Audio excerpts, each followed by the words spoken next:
Assalamualaikum warahmatullahi wabarakatuh. Halo teman-teman semuanya, terima kasih sudah meluangkan waktunya untuk bergabung dengan sesi diskusi kita kali ini.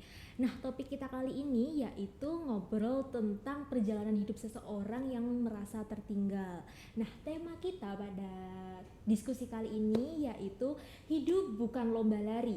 Perjalanan setiap orang punya waktunya sendiri. Nah, sebelum kita lanjut nih lebih jauh tentang tema ini, izinkan saya memperkenalkan diri. Perkenalkan, nama saya Meilani Putri Eka Wardani yang akan menjadi moderator untuk menemani kita pada podcast hari ini. Nah, di sini kita bakal kedatangan bintang tamu yang spesial banget nih pastinya. Nah, siapa nih? Jadi kita langsung saja bintang tamunya masuk ya.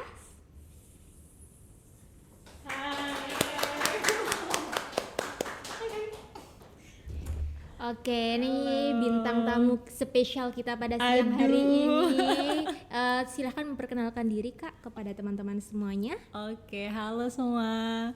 Kenalin, nama aku Aisyah Wendia Istighfarida, bisa dipanggil Aisyah atau Arida, bebas. Oke, pada siang hari ini kita tuh akan ngobrol Kak tentang topik yang banyak banget sih diomongin di akhir-akhir ini. Waduh. Yaitu tentang perasaan tertinggal. Nah, menurut Kakak kenapa sih seseorang tuh bisa ngerasa bahwa dirinya itu merasa tertinggal gitu dengan teman-teman sebayanya? Nah, menurut Kakak tuh kenapa sih orang-orang bisa merasa punya perasaan tersebut? Oke, jadi seperti era saat ini ya, kita kan hidup di era teknologi yang berkembang begitu pesatnya ya. Kita sekarang ini dengan mudah bisa mencari apapun di dunia maya. Di medsos kita bisa langsung searching nih, kapanpun kita bisa melihat apa-apa gitu. Jadi di sini mungkin kasusnya itu sama teman sendirilah ibaratnya gampangnya. Iya. Kita di medsos tuh seringkali melihat mungkin teman-teman yang kok dia seumuranku tapi dia lebih sukses ya, kok dia udah bisa capai ini ya, capai itu ya, kok dia lebih cantik sih, kok aku masih gini-gini aja sih, kayak gitu kan.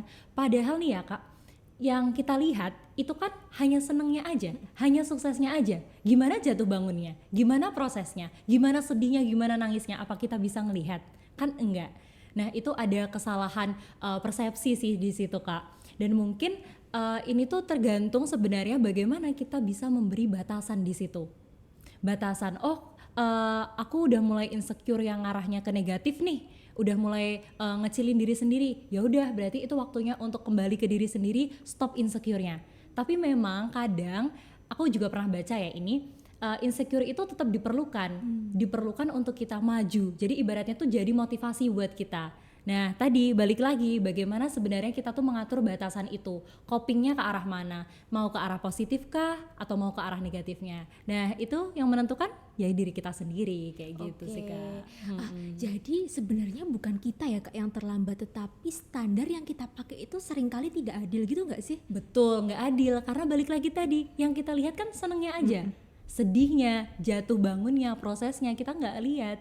Jadi tadi balik lagi, gimana coping kita, bagaimana batasan kita untuk mengatur pola insecure kita tadi gitu. Kalau Kakak biasanya sering dengar istilah hidup itu bukan soal lomba lari. Nah, maknanya dari situ tuh apa sih Kak yang Kakak ambil?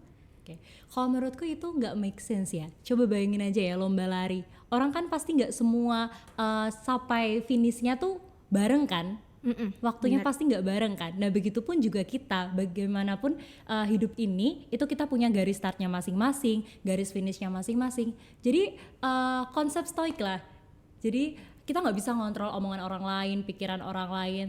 Just fokus aja sama jalan kita. Tapi bukan berarti kita terus menafikan atau membiarkan stigma-stigma atau omongan-omongan orang lain. Karena tadi kembali lagi bagaimana kita menjadikan omongan orang lain itu jadi motivasi. Jadi bagaimana kita memberi batasan tadi sih Kak. Pentingnya coping sama batasan tuh di situ. Oke, Gitu. baik. Jadi selain perbandingan di media sosial ya, ini kan pasti ada nih faktor-faktor dari keluarga dan lingkungan nih yang kan ya masuk ke dalam topik sini nih. Yeah. Nah, gimana sih cara Kakak untuk menyikapi hal tersebut? Oke. Tekanan terutama dari keluarga atau lingkungan sosial tuh sudah pasti ada ya. Kembali lagi nih, nggak bosan-bosan aku bilang kembali lagi sama prinsip kita sih sebenarnya. Bagaimana kita mengatur batasan, lagi-lagi batasan. Dan yang pertama, kunci yang paling utama tuh sebenarnya adalah mengenali diri sendiri. Kalau kita udah kenal sama diri kita sendiri, gimana kemampuan kita, apa yang kita suka, apa yang nggak akan kita suka, kita tuh akan nggak jadi nggak gampang goyah gitu loh Kak sama omongan-omongan orang. Ya udah, ini hidupku, yang ngatur aku kayak gitu. Toh hidup ini tuh cuma sekali, bakal habis waktunya kalau kita cuma ngurusin kata-kata orang yang bikin kita insecure gitu. Bener, Ya kan, bener iya, nggak? bener banget sih. Setuju nggak teman-teman yang di balik layar? Setuju kan? Nah, benar iya. sih.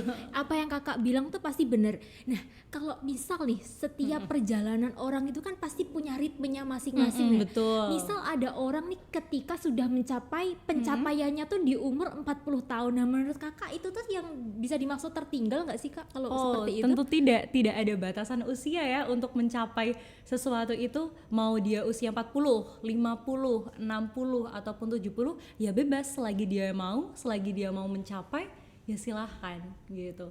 Tadi hidup itu cuma sekali, kasihan nggak sih kalau nggak dinikmatin? Iya benar kan? juga ya, kalau kita sering meratapi nasib kan nggak berkembang Iya, kitanya ya. betul. Nah di tengah proses tersebut pasti kan seseorang kan merasa bahwa dirinya itu minder, insecure seperti itu ya kak. Yes. Nah menurut kakak gimana sih untuk bisa melakukan aktivitas di fase-fase yang tersebut biar aku nggak boleh insecure nih, aku harus bangkit nih, aku harus lawan nih insecure aku. Nah menurut kakak tuh gimana sih caranya kak? Kenalin diri sendiri, harus tahu, harus paham dulu apa sih sebenarnya yang aku suka, apa sih yang sebenarnya gak aku suka, apa sih sebenarnya kemampuan aku. Dan ketika kita udah mengenali diri sendiri, itu nanti kita juga bakal tahu dengan sendirinya ketika kita lagi down, ketika kita lagi sedih, kira-kira apa sih yang bisa ngebantu kita untuk bangkit kayak gitu.